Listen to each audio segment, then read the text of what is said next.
다같이 사도신경으로 신앙 고백 드리겠습니다.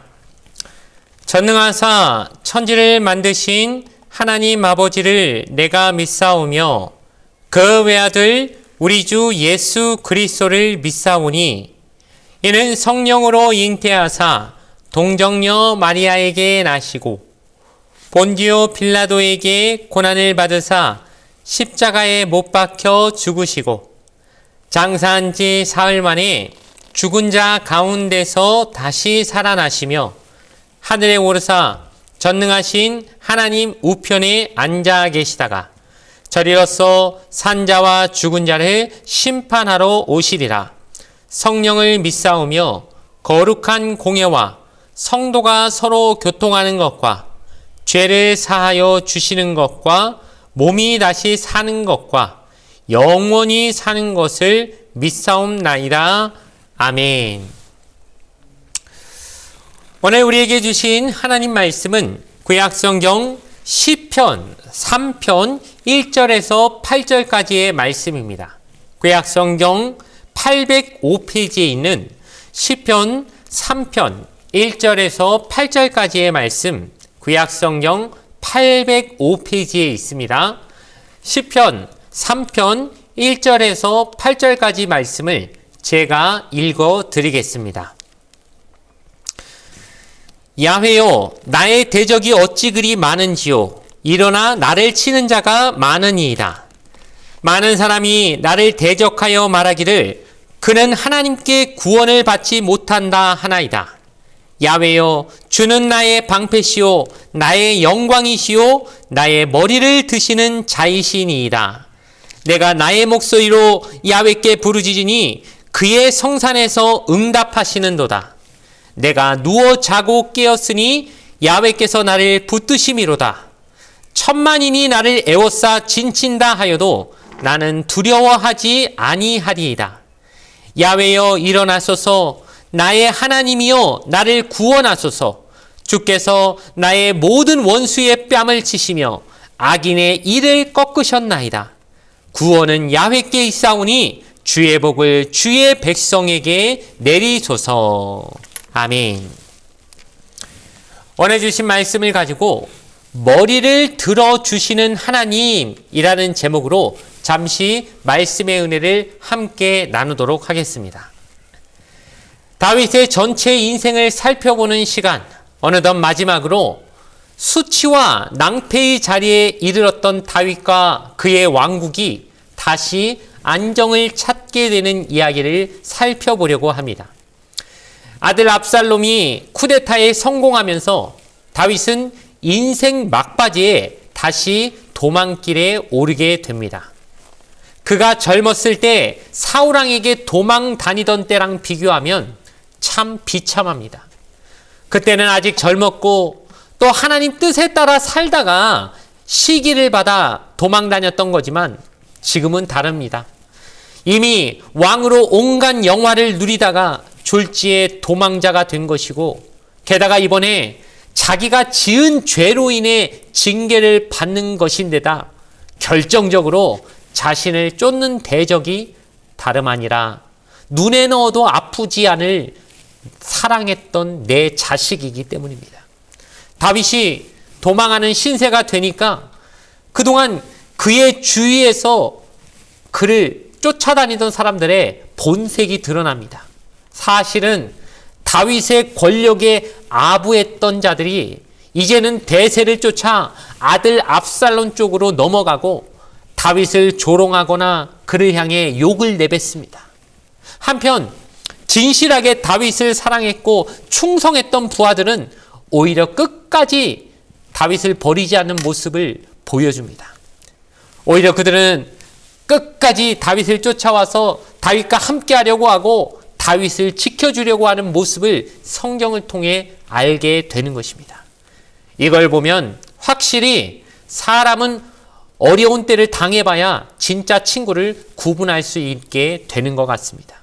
먼저 가드 사람 이때가 끝까지 다윗 왕을 따르겠다고 찾아옵니다. 그는 나중에 사령관으로 임명됩니다. 제사장 사독과 아비아달도 하나님의 궤를 메고 다윗에게 옵니다. 그러나 다윗은 그들의 본심은 알겠으니 법궤를 본디 있는 곳으로 가지고 가라며 그들을 돌려보냅니다. 다윗의 친구라고 불리는 아렉 사람 후세도 다윗을 따라 나가겠다고 나섭니다. 그런데 다윗은 그를 압살롬에게 보냅니다. 그가 압살롬 진영에 가서 다윗을 위해 일을 해주면 그것이 도움이 될 거라는 판단 때문입니다. 다윗이 도망간 사이에 비어버린 예루살렘은 아들 압살롬이 차지합니다. 그때 압살롬에게는 당대 최고의 책사라고 할 수 있는 아히도벨이 전략을 짜고 있었습니다. 아히도벨은 기가 막힌 작전을 제안하는데 그것은 다윗이 아직 군대를 정비하기 전에 군사를 보내 급습해서 다윗 왕을 죽이라는 것입니다. 그런데 다윗의 의도에 따라 압살롬에게 거짓 투항한 후세가 일부러 다른 의견을 냅니다.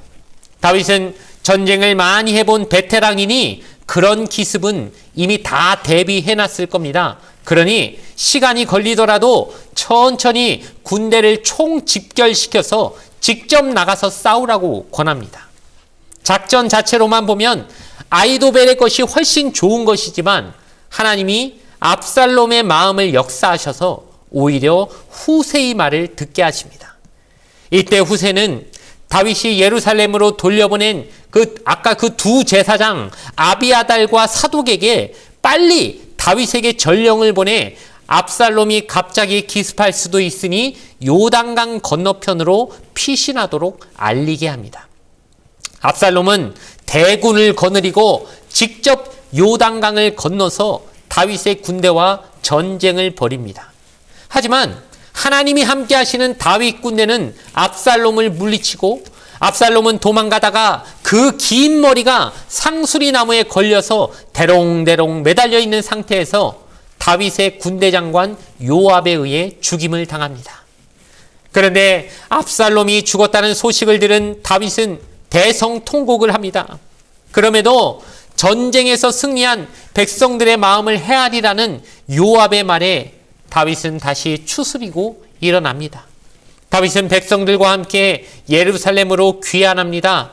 그리고 사무엘하 20장에 세바라고 하는 사람이 또 반역을 일으키지만 제압당하고 다윗의 나라에는 다시 안정이 찾아오게 됩니다. 여기까지가 오늘 우리가 살펴볼 성경의 내용입니다. 오늘 말씀을 준비하면서 본문을 사무엘서가 아니라 시편 3편으로 잡았습니다.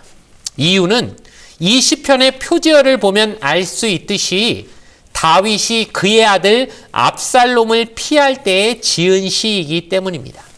그래서 이 시편을 통해 하나님이 주시는 뜻을 살펴보려고 합니다.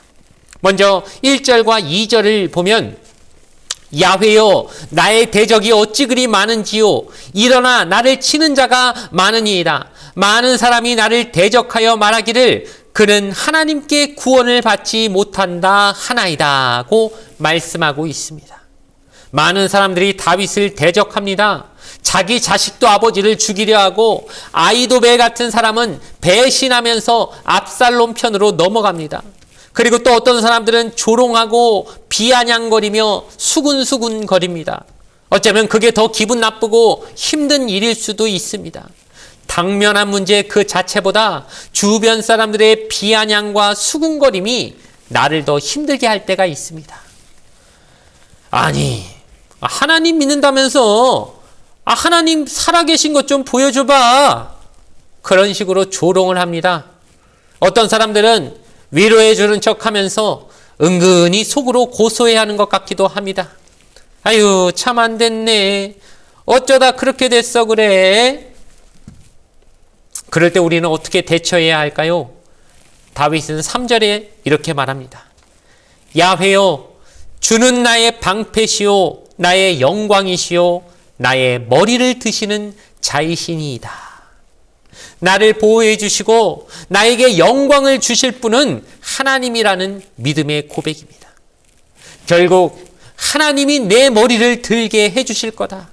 이것은 다시 회복시켜 주실 것임을 믿는 표현입니다. 우리가 사방으로 우겨쌈을 당하고 거꾸러뜨림을 당해서 회복의 가능성이 없어 보이더라도 하나님이 나의 머리를 다시 들어주시리라는 것을 믿고 고백할 수 있게 되기를 주님의 이름으로 간절히 부탁을 드립니다. 그런데 그러려면 먼저 해야 할 것이 있습니다. 본문은 세 가지를 우리에게 요구하는데요. 첫 번째는 기도입니다. 본문 4절입니다. 내가 나의 목소리로 야훼께 부르짖으니 그의 성산에서 응답하시는도다. 아멘.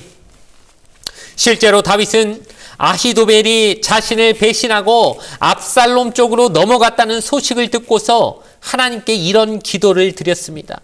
하나님, 아히도벨의 모략이 어리석게 하옵소서. 그것이 도망다니는 그가 할 수 있는 유일한 일이었습니다.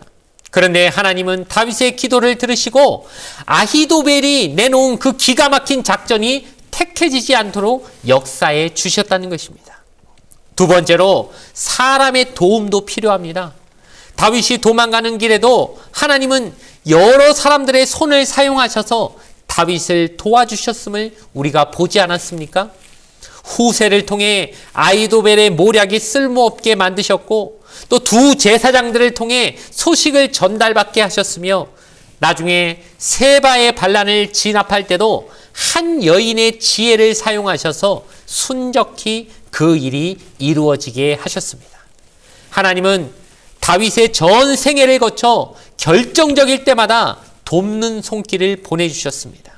사울왕에게 쫓겨다닐 때는 친구 요나단의 도움을 받게 하셨고 죄를 짓고 악한 길로 갈 때는 선지자 나단을 보내셔서 죄를 지적하게 하셨습니다. 이처럼 하나님은 사람을 통해서도 역사하십니다. 인간을 사용하셔서 나에게 응답을 주실 때 우리는 그것을 놓치지 않기 위해 다른 사람들을 평소에 배척하거나 무시하지 말아야 합니다. 우리가 인생을 살아가면서 하나님이 만나게 하신 수많은 사람들과 교제하게 되는데 때로는 하나님이 그들을 통해 나를 돕고 문제 해결의 길을 열어주신다는 것을 우리는 늘 기억해야 할 줄로 믿습니다. 때로는 나를 속이고 배신하고 조롱하는 사람들도 있습니다. 그런데 하나님이 우리 인생을 연단하는 과정에서 그런 쭉정이 같은 관계들은 알아서 날아가게 돼 있습니다. 진짜 하나님이 보내신 진국들은 어려울 때 찾아와서 나를 도와주고 위로해주며 힘이 되어준다는 사실, 그게 하나님의 역사임을 기억하고 낙심하지 말고 하나님의 도우심을 붙잡는 여러분이 되기를 주님의 이름으로 부탁을 드리겠습니다. 마지막으로 하나님은 우리에게 그럼에도 지혜가 필요함을 알려주십니다. 하나님의 일을 할 때도 지혜가 있어야지 지혜 없이 미련하게 해서는 안 됩니다. 그래서 예수님도 마태복음에서 비둘기같이 순결하되 뱀같이 지혜로우라고 말씀하시지 않았습니까? 그런데 또 이 말씀을 왜곡해서 뱀같이 지혜로우라니까 뱀같이 간사해지는 사람들이 있습니다. 간교해지라는 것이 아니라 지혜로워야 한다는 것입니다. 그거랑 뭐가 다른데요? 하실 거죠. 그런데 지혜가 뭐가 다른지 아십니까? 지혜는 믿음이 동반돼야 하는 것입니다. 다윗이 후세가 찾아왔을 때 아이고 후세 고맙다. 지금 한 사람이 아쉬운데 너 내 옆에서 꼭 붙어서 어디도 가지 마라. 그랬으면 하나님이 후세를 사용하셔서 아히도벨의 모략을 무력화시키실 수가 없었을 겁니다. 그런데 다윗이 지혜롭게 압살롬 진영으로 후세를 보내면서 그렇기 때문에 나중에 요긴한 역할을 감당할 수 있게 되지 않았습니까? 그런데 한번 후세의 입장에서 생각해 보십시오. 이거 완전히 목숨 걸고 해야 하는 일 아닙니까? 혹여나 본심이 아니라는 걸 발각되고 나면 그 자리에서 죽을 수도 있는 그런 아주 위험한 미션을 받은 겁니다. 그럼에도 후세는 이게 하나님의 뜻이라고 여기고 믿음의 행동을 한 것이죠. 이것이 바로 간교한 꾀를 부리는 것과 지혜롭게 하는 것이 근본적으로 다르다는 것을 우리에게 보여주는 것입니다. 사랑하는 성도 여러분, 이제 말씀을 마치겠습니다. 오늘 본문은 하나님께서 다윗을 회복시키는 과정을 말씀하고 있습니다. 하나님께서는 다윗의 머리를 들어주는 분이셨습니다. 우리에게도 모든 상황 속에서 우리의 머리를 들어주시는 하나님에 대한 믿음의 고백이 있기를 바랍니다. 이 믿음의 고백과 함께 간절한 기도, 돕는 손길, 뱀 같은 지혜가 함께 있어서 늘 하나님의 회복을 경험하는 인생 되시기를 주님의 이름으로 간절히 축원을 드립니다. 잠시 기도드리겠습니다. 좋으신 아버지 하나님, 다윗의 전 인생을 살펴보면서 그가 하나님의 마음에 합당하게 살면서 때로는 연약하여 죄도 지었지만 곧바로 회개의 자리로 나와 하나님을 다시 붙들었기 때문에 수치와 어려움의 자리에서도 오늘 하나님이 회복시켜 주시는 은혜를 경험할 수 있었던 것을 살펴보았습니다. 우리도 하나님 없이는 살 수 없습니다. 내 주변에 있는 사람들 과연 솔직하게 나를 사랑해서 지금 있는 것인지, 이득을 얻기 위해 내 주변에 꼬여 있는 것인지 우리는 분간할 재간도 없고 지혜도 없습니다.